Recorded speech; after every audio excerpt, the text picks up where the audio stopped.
ბანანის ჭამა მივატოვე და ეხლა განვიხილავ სხვადასხვა საკვებს და კერძებს, ასევე დავაგემოვნებ.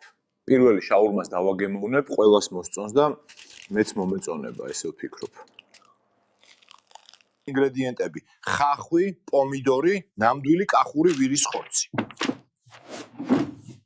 ეხლა დავაგემოვნებ ლობიოს ქოთანში.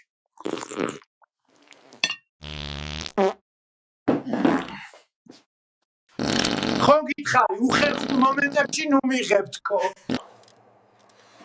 შიმპო, ეს ამ შუაღამე რო აიტეხე ამ ვიდეოს ჩაწერა, არიცი რომ ღამით ჭამა არ შეიძლება?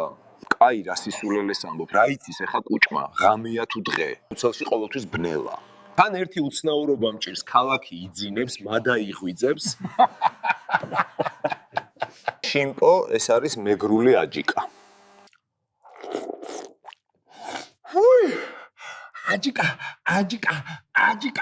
აჯიკა. ეს რა არის? ეს არის ნამდვილი ქართული ძეხვის ზეიკიძე.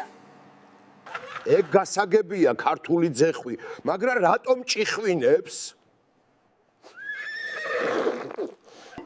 აბა დააგემოვნე ხინკალი და იცოდე ხელით უნდა ჭამო. ჭამ და ხორცი ვერ უპოვე, მოხარშულ წომს მაჭმევ. რა ვქნა შიმპო? ეგ მაღაზიაში ნაყიდი ხინკალია. თუ მოგეწონათ ესეთი ვიდეო, დაწერეთ კომენტარებში და გამომიწერეთ.